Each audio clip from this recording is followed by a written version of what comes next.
Good afternoon. Thank you and welcome to the University of New Mexico. My name is Cinnamon Blair. I'm the Chief Marketing and Communications Officer for the university. I know a lot of you like to extend a warm welcome to our members of the media today. We appreciate your commitment to covering the stories that have followed the shooting last week fairly and accurately, so thank you very much.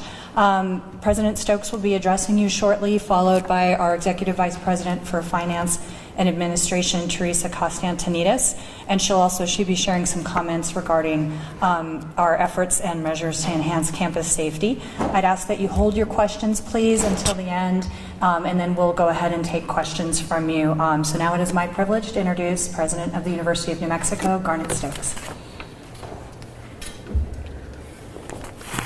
So good afternoon, everyone, and thank you so much for being here.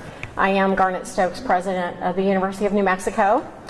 I'm joined today by our Executive Vice President for Finance and Administration, Teresa Costantinides, who, by the way, served as acting president while I was away on annual leave, and our Chief of Police, Joe Silva.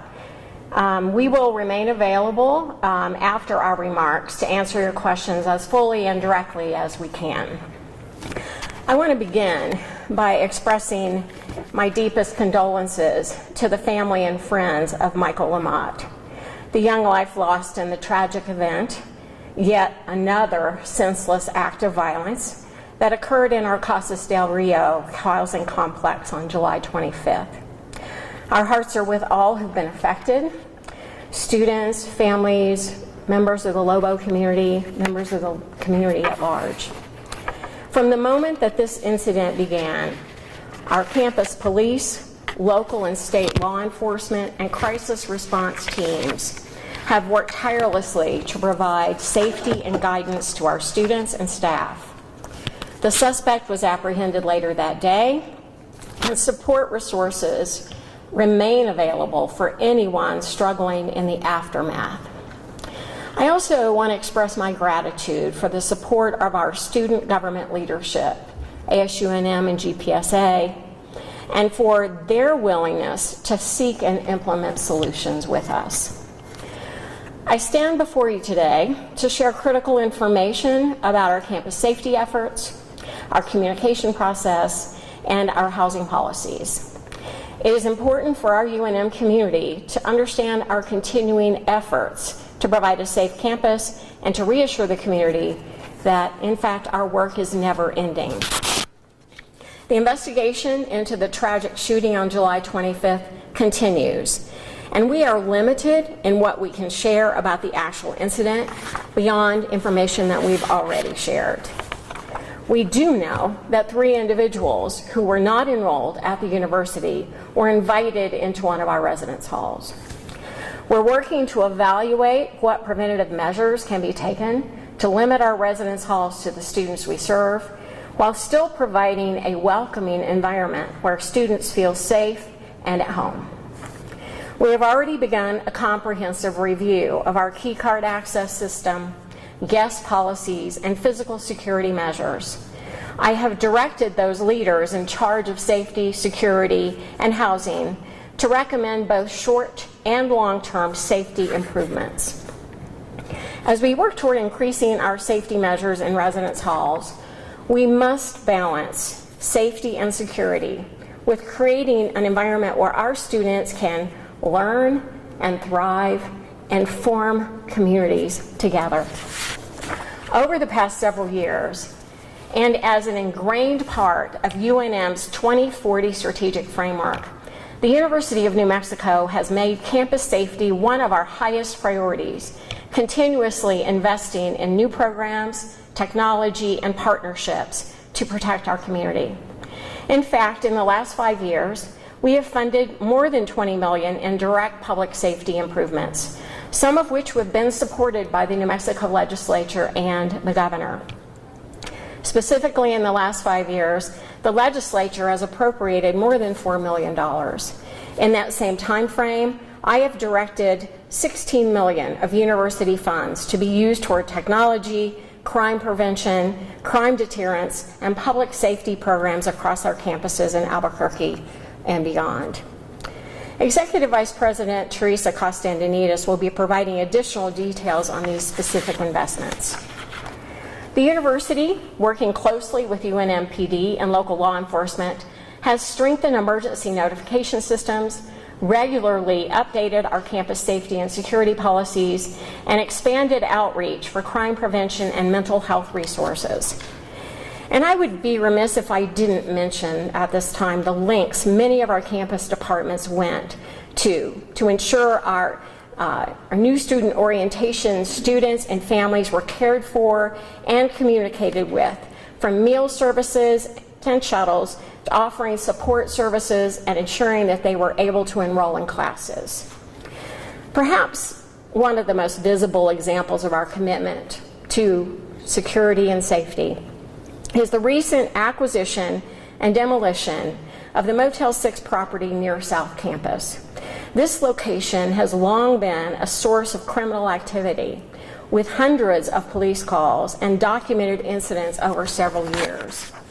By purchasing and clearing this problematic site, not only are we addressing one of the area's highest risks for crime, we are also opening the way for thoughtful redevelopment into a vibrant, safe gateway for our campus community. The project required collaboration between university leadership, the Board of Regents, law enforcement, and city partners, and has already improved safety in the surrounding areas.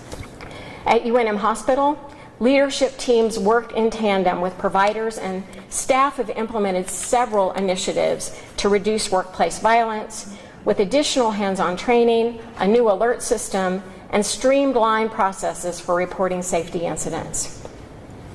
We've made significant investments, but I know that public safety is not a box that we can ever check as mission accomplished. Keeping our community safe, our campus community safe, is a key priority every day and will continue to be a priority for us. My team and I come to work thinking of ways to make sure that our campus is safe and secure. It's on our minds all the time. Despite understandable concerns following this tragedy, I do want to mention that to date, there has not been a drop in student enrollment for the upcoming year at UNM. So far, we've only heard from 2 prospective students who've decided not to enroll, and we're not aware of any current students who have disenrolled or transferred as a result of this incident. In fact, we continue to anticipate the largest incoming freshman class in our history, with our fall enrollment up 3%, an increase of nearly 600 students compared to last year. This shows, I think, the trust that students and families continue to place in our campus and our community.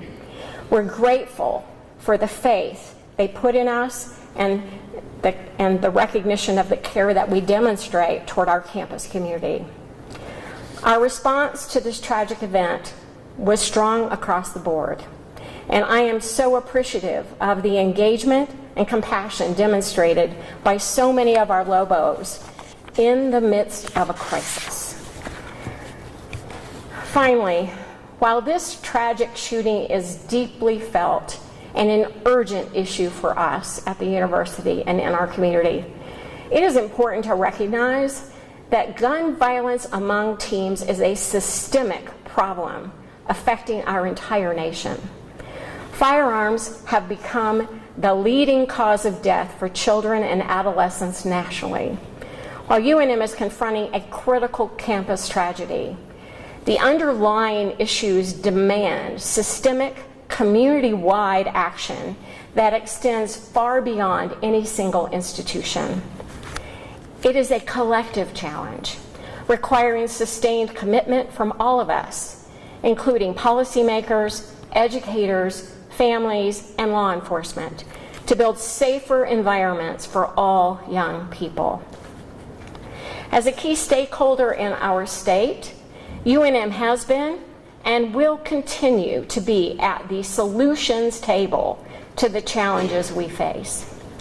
I want to assure every parent, student, employee, and member of the public, your safety and peace of mind are and will continue to be our top priority. We will continue to be transparent on issues related to campus safety as we move forward, and we invite the feedback of the community as we work together to build trust and resilience within our campus. As I mentioned, Executive Vice President Teresa Costandinides and Chief Joe Silva are here to help answer questions. I want to reiterate, and it is important that you understand, that the investigation into last Friday's shooting is still very much active. And we may not know or may not be able to answer every question that you have. But we're always available to help you understand how we've prioritized and resourced campus safety. And with that, I'd like to turn it over to Teresa now.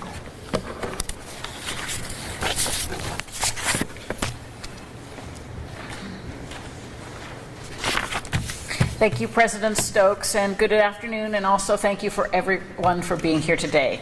My name is Teresa Costandinides, and I serve as the Executive Vice President for Finance and Administration for the University of New Mexico, and last week I was serving as the Acting President.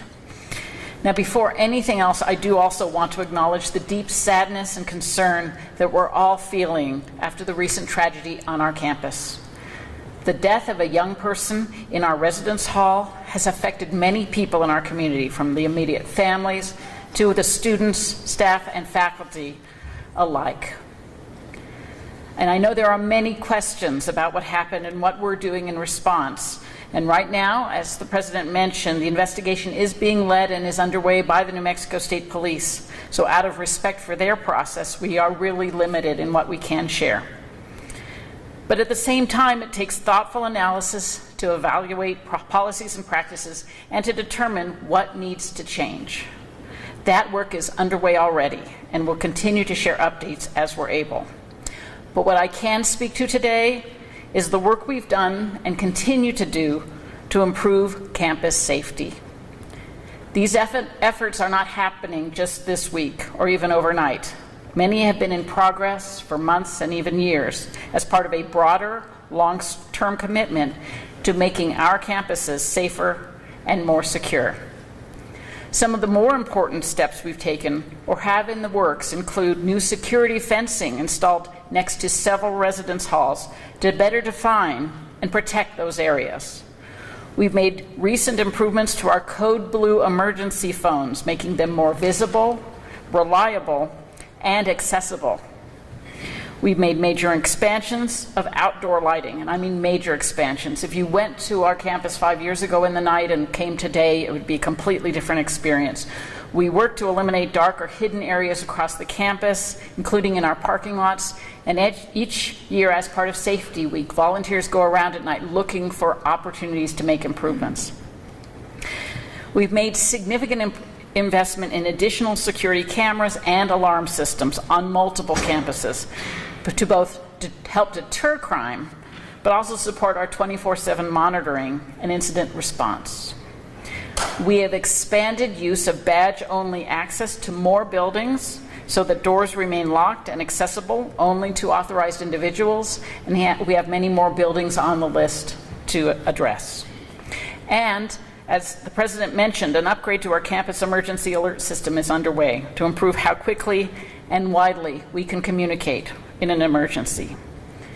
These are all real physical changes that reflect our serious commitment to safety, not just in response to this incident, but as part of our responsibility to the entire campus community. And we know there is still more to do. We are continuing to look, to listen, and continuing to act. Thank you.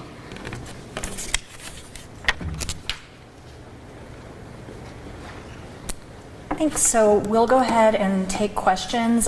Before you ask your question, if you could please state your name and your organization. And if there are any follow-ups that we weren't able to answer here, I'll be your point of contact.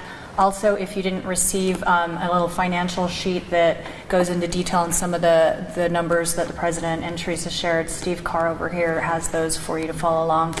Cassie, go ahead and... Hi, President. My name is Cassie Butt. I'm with KOB4. Knowing that gun violence is a systemic issue in our society, what efforts has the university carried out to make sure that guns don't get on campus and to specifically fight against gun violence on campus? I would thank you for your question. You know, I think we certainly have policies in place that say guns are not supposed to be on our campus, and we've been very clear and reiterated to our community that, you know, possession of a firearm on campus leads to consequences for people who are here. And I don't have any specific data, although maybe someone here at the table does, about the number of guns that have been confiscated over time. But we are always on the alert for those issues. Now, we have a lot of people at the university that do work on major societal issues. And so what I know we have are people that are involved in understanding and prevention of gun violence. And I think I would say that we know as a community and as leaders that these things are made more complex by many of the issues that surround, that are accompany violence. And so I would say our institution has focused on what we see as the major issues for New Mexico, and we're involved at many levels in our community to help what our community, our city, our state figure out, you know, solutions that really can change the situations that we face. Is there anything that one could like to add? As the President said, the University of New Mexico has a zero tolerance policy for unlawful firearms on campus. And the UNM takes this responsibility very seriously. We actively enforce policies and laws when appropriate. That said, no safety system is foolproof, especially when individuals intentionally conceal weapons or choose to break the law. However, we will constantly work to improve our strategies, intelligence sharing, and outreach. Since the incident, we've increased patrol presence and are conducting a thorough review of protocols, access points, and reporting mechanisms. We also encourage students and staff, if you see something, say something. We can't do this alone. It takes a whole community to keep our campus safe. Our top priority remains the safety and security of our community. We will continue to work with the university leadership and our state partners to do everything possible to prevent this from happening again. Pardon? Okay. We need to turn on the microphones. Sorry about that. Thank you. Okay, thanks. Right here in the front, and we'll work on I'm Megan Cameron with UNM Public Radio. Can you talk about, you said there were going to be upgrades to the alert system. Those of us who are campus employees noticed a variability in the logo alerts. Some of us got some got others. We didn't all get the same. They come from different numbers. One person we interviewed got the notice about the shooting. She didn't get the notice about the lockdown. She was on her way to campus. Why does that happen, and what kind of changes are in the works for that? I'm also interested if people who live on the periphery of the campus get these alerts, because a lot of them walk through the campus. As I mentioned before in my statement following the President, is we're looking at all the protocols. We're also looking at our alert systems and how that works and how we can better improve those notifications. We also got feedback that some of the notifications could use simpler language, so we're looking at that as well. right here, in the white right here. You said that you were going to be upgrading your campus emergency system. So my name is Nikki Long, I'm the Albuquerque Journal. Do you have a timeline on when that is? Will it be completed with the new semester? So thank you for that question. I'll take that if that's all right. So this is actually a larger project. It will not be done. In fact, we just got the funding in the latest legislative session to get it started. We'd actually had a larger request than we know it takes. But just as the chief has answered the question before, there are issues with our existing alert system.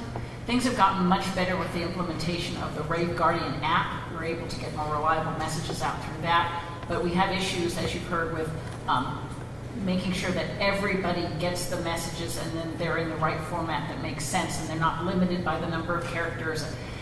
In answer to the question that came up earlier about members of the community currently can't sign up for Lobo Alerts, and we strongly encourage it. But we also know that we can do a better job with alerts through a better system.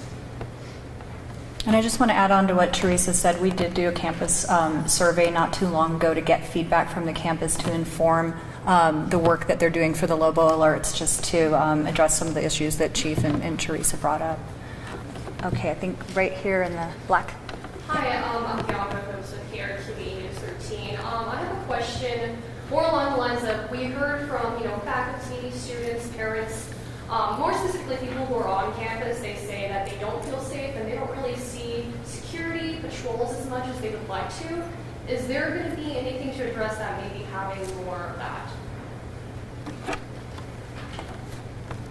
So I will speak first, and perhaps some of the others will have something to say.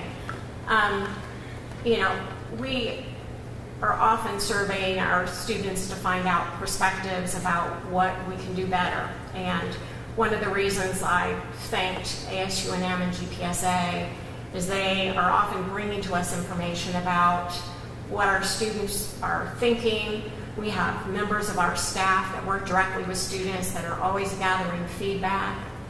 I will say that that we're not getting very many emails or calls to my office or to our offices letting us know that they don't feel safe on campus related to this incident. But I don't want to take away from the fact that we see what has happened as incredibly tragic and serious, and something that we need to address. We offer services to students and our staff and faculty as well. So I would really hope that those who are feeling unsafe, that they would let us know, because we have been, our students work with us to come up with strategies to help our students and others on our campus. Our staff, our employees, I live on campus, feel safer as they go around our campus community. So I would welcome hearing from those students and faculty and staff. And we're always looking for strategies to make the place feel safer.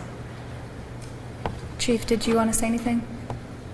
Last year, UNM conducted a survey, and the number one issue that came out on their survey was that students were more concerned about escorts after hours. However, safety is always an issue, and we work hand in glove with student organizations in Greek life. We participate with the new student orientation. We talk to parents and students about their issues and concerns. We also do safety talks. Anybody that requests a safety talk, we have different student organizations that will invite us to their forum, and we'll participate in their panel discussions. And so there's a lot of different avenues that we have. I also have office hours here at the sub that any student can come to me during the semester and talk to me about safety and security. Okay, thanks. Next. Michaela again? Oh, sorry, the Albuquerque Raw. Sorry. Chief, how many officers do you have on staff? And then the follow-up is, what do you tell your officers on how to be proactive to prevent crime? Well, first, we have 49 sworn officers, and we're always looking at how we can be proactive. One of the things that we do is we involve ourselves in preparedness, and so we take that very seriously and train for a range of critical incidences, including active shooter scenarios. While I can't go into the specifics for safety and operational reasons, I can share with you that officers regularly participate in a variety of training formats. These include formal in-service training, virtual modules, and scenario-based exercises that integrate active shooter response into broader law enforcement. I also want to say that some of the lessons learned that we have through our training, we also participate and train the RAs as well, and so that they understand what our response is going to be and what they can expect from us and what we are expecting from them when we respond to an incident. Okay, Nikayla and then Megan. Nikayla from the Journal. You guys said that you were going to be adding security gates outside the dorms, but outside of that, what are we doing to prevent students that, bring in people or people that are not students into the school? Are there going to be camera systems assigning key? Because when this incident happened, we don't quite know who's going in and out of buildings. Thank you very much for that question. That is what we are looking at right this second. So immediately, actually Monday morning, the president charged me, I charged the group with looking at what are the policies and practices right now and what can we do to strengthen them, if we have to make clarifications to our policies, what policies need to change. So we've pulled groups together to look at exactly those things. It's premature at this point to tell you exactly what will change, but just from my own review of our policies and standards, well, although we have safety in almost everything that we talk about with our students, we've identified there's some gaps. So that's happening right now, and that, in answer to the question, I do hope we'll get through that by the fall semester. It takes a little while for a policy change is required, because that requires consultation and communication with everybody that might be affected. But for just general practices in terms of how we manage access to our residence halls, but actually to our entire campus, those kinds of things we can work on more quickly. Megan and then Cassie. Just touching on the RAs, what is their role? What happens if they find drugs or weapons within a residence? What's the process? Whenever they come across something like that in a resident hall, they'll contact us, and we'll work with them. And it's a case-by-case basis. There's not one size fits all in the variety of things that they come across in our dorms. So, but we're there willing to assist them and work through to figure out what we need to do to resolve the issue. Can I ask you real quick what you said, unlawful guns? I just want to make sure I understand. If someone is lawfully authorized to carry a gun as a citizen, they still cannot bring it on campus? Correct. Okay, just want to make sure. Cassie? Chief, so you said that you are increasing patrol presence. By how much? How many officers do you have patrolling the campus before, and now how many do you have? And then I guess the second part of my question is, you talk about being proactive and doing active shooter trainings, but how do you keep these active shooter incidents from happening in the first place? What are the efforts to prevent this from happening? One of the things that we do is, first of all, the first part of your question is we have different types of patrol, so we use directed patrol. There's routine patrol, which is basically when you have just a shift that comes on, and there could be anywhere from, let's say, 4 to 8 officers, and they are just routinely patrolling the campus. We have directed patrol, which, again, if we're directing our patrol for housing, they'll be focused on that, and they'll be concentrated on looking at the areas there for any problematic issues or concerns. As far as, I think, preventing that from happening, there's different things that we look at. One is when we're working with the RAs and we're talking about training and training the residents that are there, we talk about how we raise their level of awareness to what are some of the key things that they should be looking for. So that way when they see that, they can say something about it and report it to us. So, that's a preventative measure. We have different campaigns around the campus. We have bystander training. We have sexual harassment training, prevention. We have all kinds of online training on campus that students can participate. Students, faculty, staff can participate, and that helps, give people the information that they can use to be able to report those to the police department. If I can add on top of that, thank you, Chief.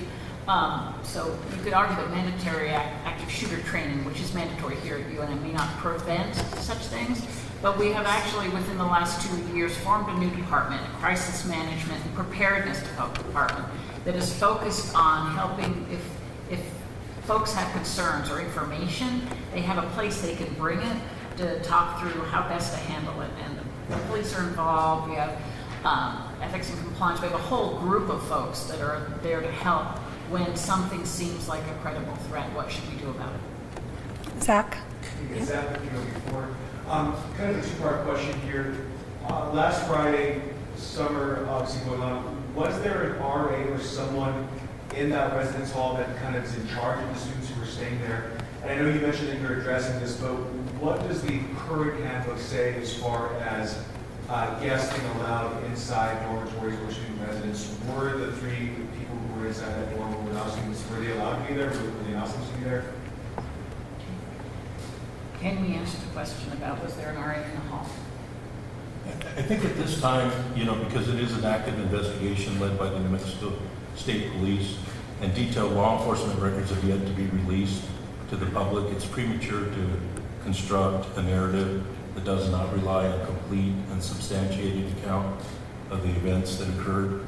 So I think I need to ask the public to allow the investigation, including the compilation of multiple law enforcement records and interactions and witness statements, to be finished before we draw conclusions that have not been verified.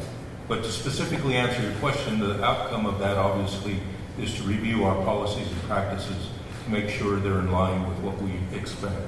But as a reminder, this incident, we had the participation of not just the New Mexico State Police, but we also had the Bernalillo County Sheriff's Office, the Albuquerque Police, the New Mexico National Guard, and our federal partners. So we have a lot of information that we have to process before this investigation is complete. And I can ask the question about what does the current handbook say? This is actually something that I refer to that we need to really make sure we have tight rules. The current handbook says that guests must be UNM students, but then it defines a guest as someone who is spending the night or has put their belongings in a room. We know that at least for the residential life housing, that guests who are visitors are not allowed if they're non-UNM students. There is a practice, but we're still kind of investigating what are the practices across all of our dormitories.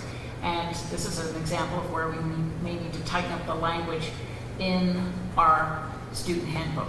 The other policy that is we're looking at is the minors on campus policy, because it has certain expectation that a minor is on our campus involved in an active university program, you can imagine summer camp, that kind of thing, or they are either a student themselves or a child of a faculty, staff, or student.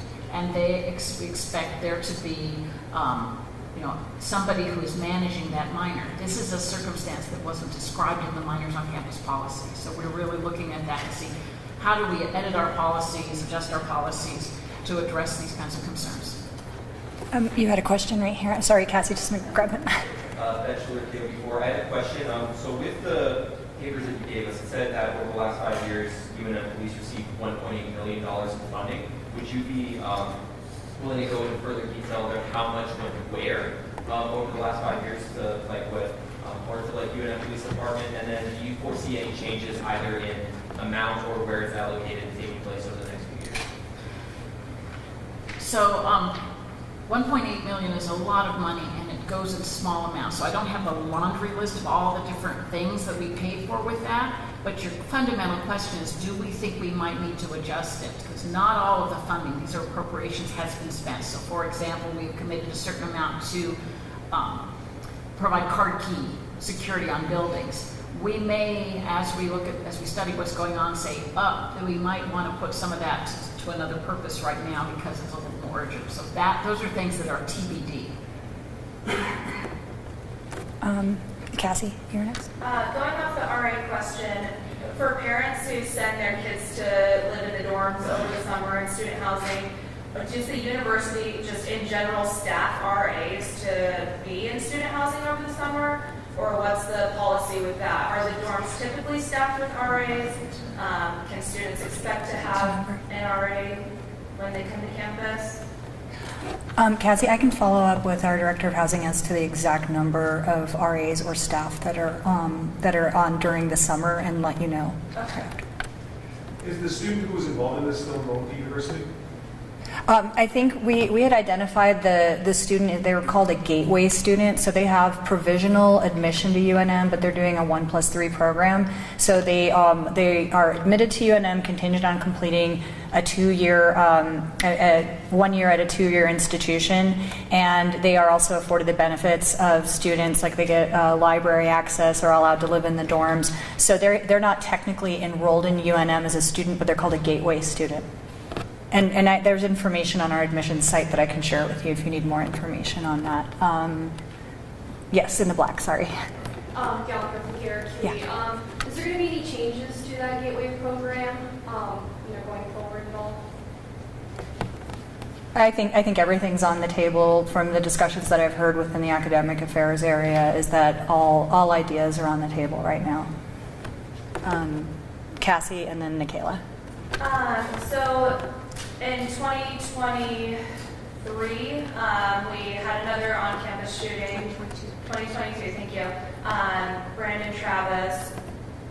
What did you guys learn from that? Did you implement any safety changes specifically after that? And were those enacted during this shooting?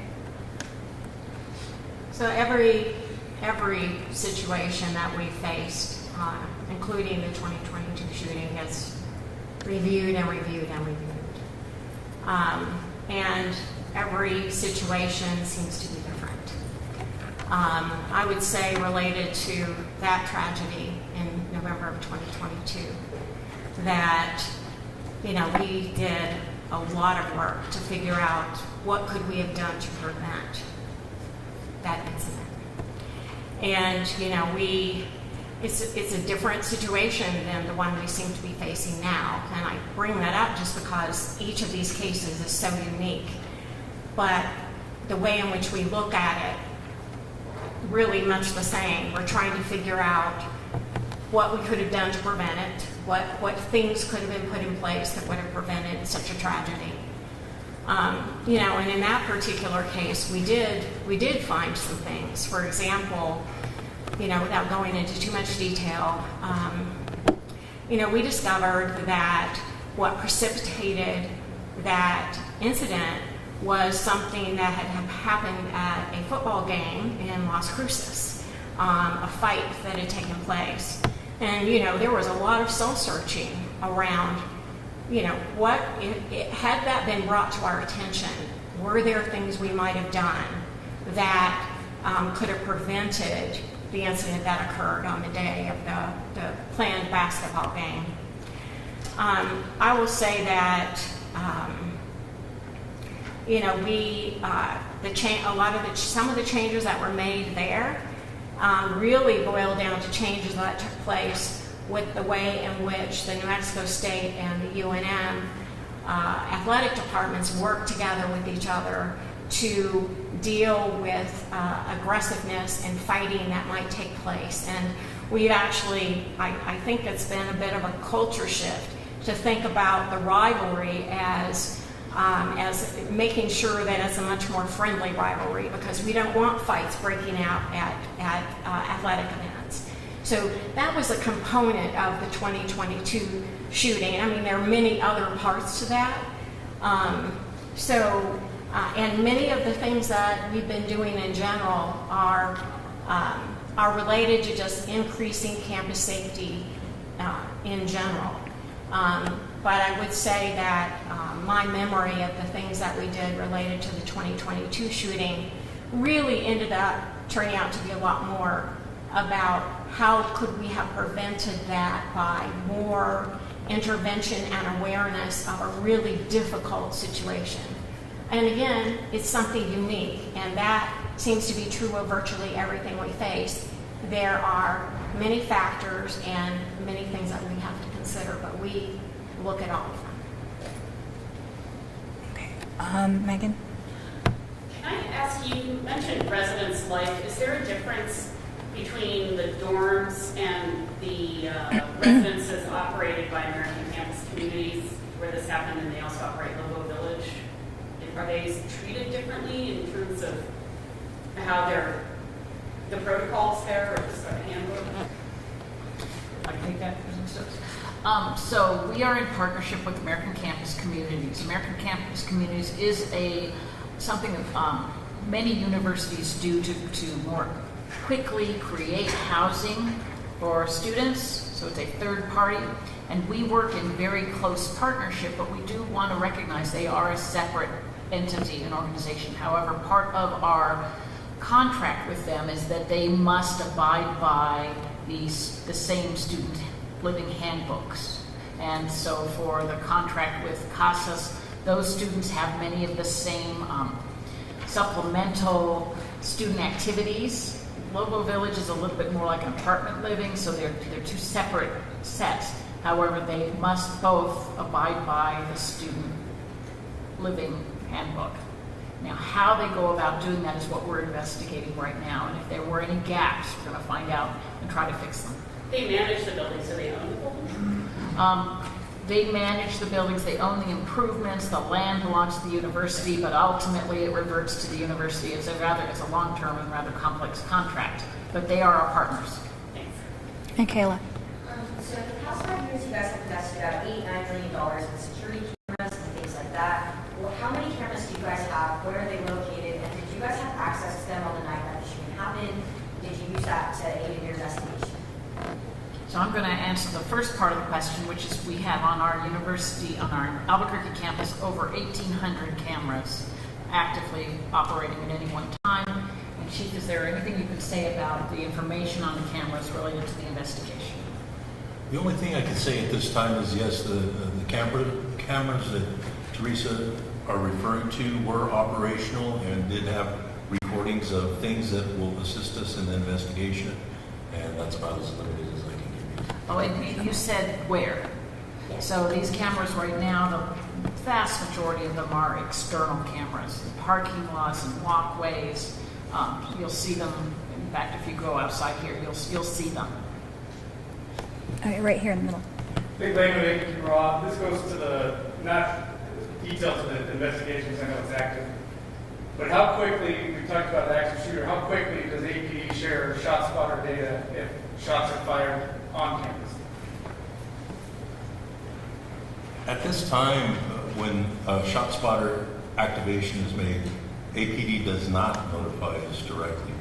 That's something that we have to reach out to them, but we're working with them now to work a solution for that so that we can get notification. Mikhail. So there have been allegations that there was not a timely response to everything, and so I would just like to hear, do you guys feel that you had a proper and timely response, and are you guys going to be sharing any call logs or any sort of records that indicate when these first calls were alerted versus when you guys thought happened? So regarding the response times during the incident on July 25th, I want to reemphasize that the investigation is still currently being led by the New Mexico State Police. Part of their comprehensive work includes establishing and verifying a detailed timeline of events, including the exact response times of all responding agencies, including ours. What I can say is that the University of New Mexico Police Department responded immediately once the call came in. Our officers acted quickly, swiftly, and in coordination with our campus safety protocols and mutual partners. However, out of respect for the integrity of the ongoing investigation and to avoid the release of incomplete or potentially inaccurate information, I must defer to the state police for confirmed details on response timelines. Michaela, did you have a follow-up on that? Yes. How many officers were sent out that night? Again, that's something that will be included within the investigation. Am I missing anybody else? Oh, Cassie. I think I just got a little confused. So this is just a clarification question. So when the shot spotter alert goes off on campus, does that alert go to UNM PD or APD? So we don't have any shot spotter technology on campus, just around campus. And so that alert goes to APD or UNM Goes to APD. PD? And then APD alerts UNM PD or does not alert UNM PD? That's what we're working through now to see if there's consistency in that, because I do know that sometimes they do alert us and sometimes they don't. Zach. Are UNM's cameras part of the real-time crime center with the city so they can make the fast system go? Currently, we're working with the city to try to negotiate that because of the different platforms that we have, but we want to be able to share their cameras that they have around the university properties, and we want to be able to share our cameras with them. Nikayla. Clarification on the Gateway Student Program.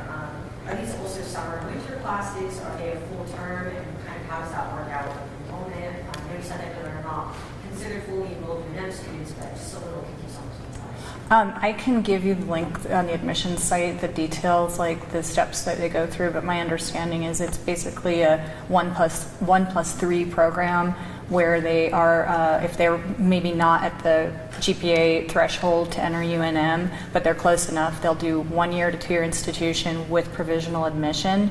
And then there are certain benefits that they do get as a provisional student, and all of those are articulated on that site. So if if you have questions beyond that, I can answer them for you later too. Zach. Forgive me, this is kind of a dumb question. 911 calls made on campus, do they go to campus PD or do they go to APD? If you make a 911 call on a mobile phone, it goes to APD first.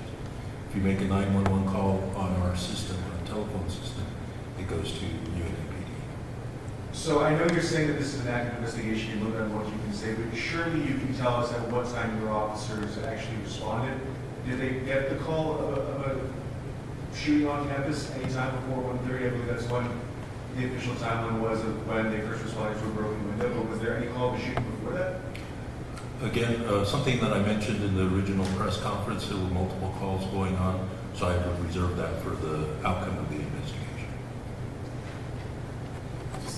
Yeah, go ahead, Nikayla. Sorry. Just another clarification question.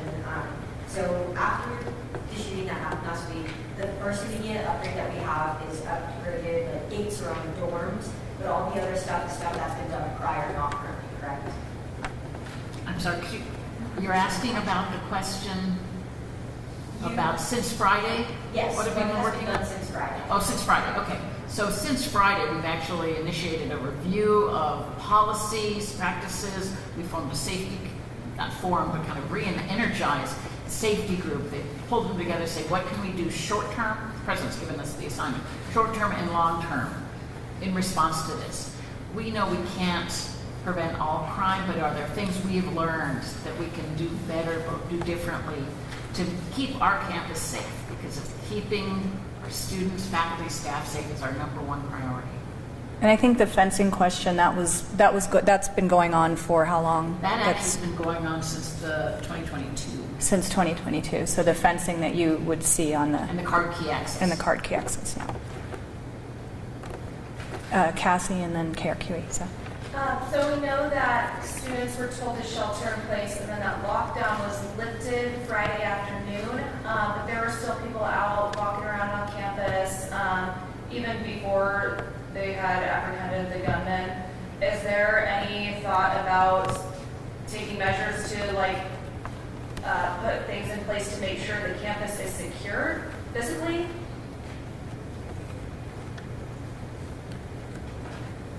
It's a great question. It's something that we can review. The thing that we realize is that not everybody is signed up for our alerts or Noble Guardian, so they're not going to get those alerts. If they live in the surrounding area, they can walk on campus, walk on and off campus. So it is something that an issue that we recognized, and we're looking at how we could resolve that in the future, or address that in the future. And one of the things I can also say that day, we were aware of that, and we did know that what the chief said was some of the reasons people just weren't aware. And it is an open campus, at least a lot of it is an open campus. So that is why that when we lifted the shelter in place and communicated out that there was still a crime scene, we actually had a lot of people protecting the crime scene. And not just UNM police, but also other law enforcement partners were helping us with that so that we didn't damage any evidence that was there. KRQE, and then Abikira. So my question would be, we've also heard from UNM alumni parents who maybe now don't want to send their students to UNM in the future or their kids to UNM in the future. What would be your message to those people? Well, I think it would be the message I mentioned when I was actually making my statement, that in fact, you know, we take the safety of people on our campus very, very seriously. It has been a high priority for this institution. We have a situation in which, you know, the issues of our community spilled over into our campus, and there's always been an awareness that that could happen. At the same time, you know, we continue to focus on this and to make investments and to look for partnerships that allow us to help create a safer community all around. You know, obviously, we're concerned about our campus, but I can tell you that since I've been here, my concern is beyond the campus, because our students and our staff and our faculty, yes, we're on campus, but we live all around. And so we have a commitment to making this place as safe as we can. And, you know, I'm not a fan of, I like to put our investments in things that make a difference. And so, you know, I think that we're constantly trying to figure out what's going to be the best thing, what are the best things we can do now with the resources we've been able to garner. But it's always about doing everything we can to keep our campus as safe as possible. And Nick, you had a question? Oh. Sorry, I had the light in my eye. Go ahead. I was wondering, I have a few questions, but I'm going to first ask, what do you currently have in place right now to prevent guns from getting inside campus buildings? I can't hear. The question was, are there measures in place right now to prevent guns from coming into campus buildings? Again, that's something that we can look at in our review of what has occurred. But I'd like to reiterate what I said earlier, is we have a zero tolerance of that. And again, what we've all mentioned at one time or another is students, faculty, and staff who are on campus, they're our best resource to let us know what's going on. So if they see something, they should say something and report it to us. There's different measures that we can take that may identify firearms on campus, and we're considering those and evaluating those and seeing, as the president said, we're looking for what makes the most sense for our campus community. Anything else? Oh, yes. I have a question. So how would you differentiate, you brought up the key cards on campus, how would you differentiate between a non-student following someone in versus, say, two students walking in, one of them scans their card and holds the door for the other student? What would you do? What would you do to possibly differentiate the two? Again, I think that's something that we have to educate our community more, especially our student body, you know, because when you have access-controlled buildings and dormitories and students are allowing other people to come in, that defeats the purpose of having a controlled access. So it's just an education thing and a reminder. And I think, you know, we can put campaigns together that will help encourage students to be aware of that and be aware that people follow other people in. The other thing that we always remind our students in new student orientation is don't leave a door propped open. And I think there's also something to be said for holding our students accountable. So if someone is found to be violating a campus policy, the student living handbook or whatever, holding those students accountable is an important piece of that. And I want to add on to that too, that anybody can be asked for a student ID. A manager of the building, if a police officer, they can require you to show a student ID if they think you're not a student. Anything else? Well, I thank everybody for coming today. If you do have follow-up questions, please let me know. I think most of you have my cell phone number and my email. So, and then I'll get the RA question, staffing question for the summer for you. Okay? Thanks so much. Appreciate your time. Thank you. Thank you.